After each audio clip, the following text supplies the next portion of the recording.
JPMorgan Chase, the nation's biggest bank by some measures, agreed to pay $410 million to federal energy regulators to settle charges that its traders manipulated electricity markets in California and the Middle West. Traders allegedly used improper bidding strategies that forced overpayments by the local agencies running power grids in those areas. Now, the bank did not admit any wrongdoing as part of the settlement, and none of the traders involved will face sanctions or criminal charges. This is just the latest example of a story Nightly Business Report brought you last week involving the complicated and profitable world of banks operating in commodities markets. Kate Kelly's been following this story for us closely and joins us now. You know, last week we heard about banks that were operating storage facilities for commodities, whether it was aluminum, copper, and others. Now this settlement in the electricity markets. What are the banks doing? Well, the banks for a number of years now, Tyler, and a bunch of them have owned physical commodities as well as trading paper commodities, if you will, futures, derivatives, and other things that are in the financial markets. But they've owned these physical commodities like metal storage, like power plants, if you will.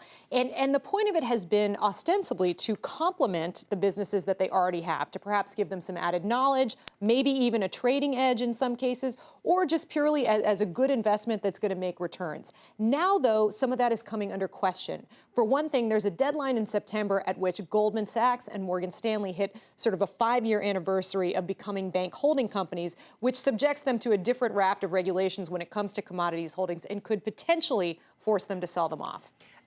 You know, Congress is getting involved now, and they're asking questions, wondering whether or not banks should be allowed to have any role in the commodities market, physical or paper-wise. What are you hearing?